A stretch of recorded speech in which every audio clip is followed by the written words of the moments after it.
Welcome to high blog. अहिले हामी चाहिँ हस्पिटल गरेर सबै गरेर अहिले हामी निस्किसक्यौँ। अब अघि नै एकदम भनिरहेको थियो कि त्यसमा चाहिँ अब पुलिस दिएन कि मेडिकलमा चाहिँ अलाउड हुँदैन रहेछ कि भिडियो गर्नुलाई। त्यो अनुसार चाहिँ साथी ल्यापटप गऱ्यो, आज बाटो आइसक्यो। त्यही हो, गन्तव्य पुगेर पनि आइयो। अब फर्किरहेको घरतिर गएर खाना खान्छ, खानु भइहाल्यो लागि है। त्यही अब आउने भिडियोहरू एकदम कमेडी र एकदम रमाइलो बनाउनेछ।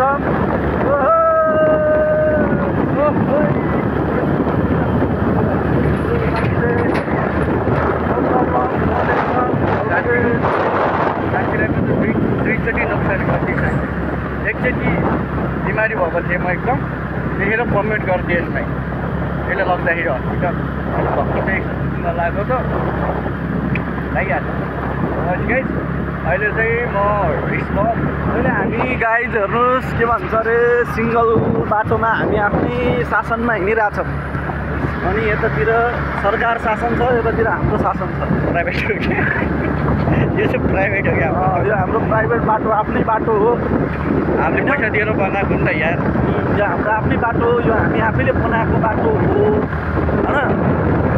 अनि यसमा चाहिँ हाम्रो लगानी टन्नै हालेको छौँ कि हामीले होइन। त्यही भएर अनि त्यस्तो चाहिँ गाह्रो छ होइन। ल सरकारलाई हेर्नु, सरकारले दिएको बाटो दिएको छ, ठिक छ, जे छ खुसी छ हामीलाई। त्यही हो, मन दुःखी भयो नि मुखले खुसी छ भनेपछि भइहाल्यो नि। मन सफा छ त्यो त। अझै आउने दिनमा सफा बाटो। अब आउने दिनहरूमा हामी एकदम सफा भएर राम्रो भएर हिँड्नेछौँ। विगतका गल्तीहरूलाई भुलेर हामी अब के गर्छौँ भने हामी अगाडि बढ्छौँ। ईश्वरको आशिष र कृपाले यो सारा संसार सृष्टि गर्नुभयो हाम्रो महान ईश्वरले होइन। त्यसकारण हामी सबै मनुष्य हो, गल्ती सबैबाट हुन्छ। अब त्यही गल्ती फेरि बार बार दोहोऱ्याउनु खता हो। त्यही भएर सिक्नुपर्छ, गल्तीबाट सिक्ने हो।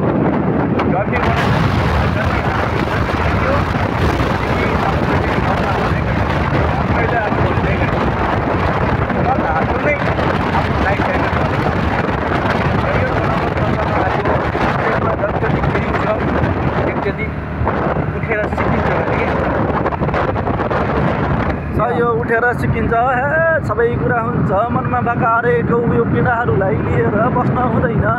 जो भनेको चिज हुन्छ, सबैजना हुन्छ। त्यो पीडाहरूलाई भडास निकाल्नुपर्छ, बाहिर फाल्नुपर्छ। त्यो सब बाहिर निस्केर जाउनुपर्छ, हटाउनुपर्छ। ल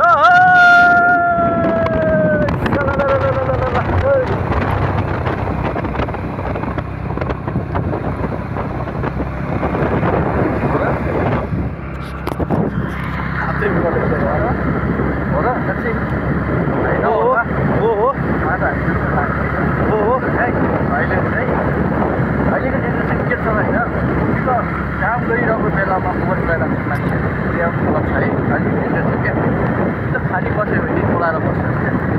कि त केही गरौँ भाइ, खाली बस्नु छ भने आफ्नो घरमा के सफा गरौँ, कि त घरलाई यसो डेकोरेसन गरौँ।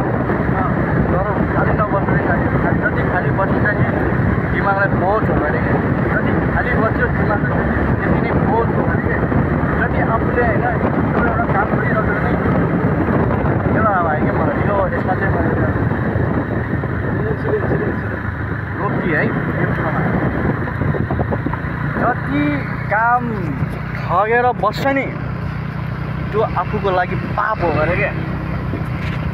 जति काम ठगेर बस्छ नि त्यति आफूलाई पाप हो गरे। जति आफूले मेहनत र इमान्दारी काम गरिन्छ गरे माथिबाट साबास दिन्छ गरे के। यो कुरो चाहिँ मैले आफ्नो ड्याड र ममबाट थाहा पाएको थिएँ। पढेर थाहा पाएन, फेरि पढेर के थाहा पाइन्छ, एउटा किताबको यो यस्तो रहेछ नि त है यो दुनियाँ। नलेज थाहा पाउने के हो थाहा छ? हाम्रै समाजमा देखेर भोगेर गरेर दुनियाँ त्यसरी नै बढ्ने रहेछ। मैले मम्मी र बाबाबाट थाहा पाएँ। त्यसबाट मैले मेरो मोटिभेसन एकदम दिलबाट आएको क्या। किन किनकि म पनि विदेश गएर आएँ होइन। विदेशमा नेपालीहरू कति नेपाली दाजुभाइ दिदीबहिनीहरू यति पाएको छ कि मैले देखिन्छु कि मेरो आँखाले। मजा त अन्त होइन, राम्रो काममा पाएँ, आफूलाई गर्व पनि लाग्छ क्या राम्रो काम गराएँ। अब आफ्नै नेपाली होइन दिदीबहिनीहरू अब अरूको कम्पनीमा छिर्दैछ। अब हेर्नुहोस् गाइस कस्तो राम्रो कार गएको छ, ब्ल्याक कलर। के रिपिट के भएर आफ्नो दिदीबहिनीहरूलाई के भन्न चाहन्छु भने आफ्नो एउटा ड्रिम गोल पार्नुहोस्। त्यो गोललाई चाहिँ निरन्तर एकदम दिइराख्नुपर्छ कि त्यो गोलको लागि। र अनि एकदम माइन्डलाई चाहिँ एकदम खाली नराख्नु होला है, केही त केही गरेर बसिराख्नु। जति खाली बसिन्छ गरे त्यति पाप हो अरे कि दिमागलाई बोझ पार्छ अरे कि। बोझ पार्नु भन्दा के गरेर बसौँ न होइन, या टाइम पास गरौँ या भिडियो गरौँ या केही गरौँ या गेम खेलौँ। गेम चाहिँ नखेलौँ किनकि गेम खेल्यो भने एकरो बनिन्छ अरे है गाइस। त्यही हो, यसमा नै हामीले देखाउँ मतलब म गरिदिन्छु र देखाउँ। गाइस कता यहाँबाट हालिदिनु हो। सिधै हिँड्न आनन्द। तर धुलै खाइन्छ फेरि। बन्द गऱ्यौ? गर्दैन, बन्द गर न।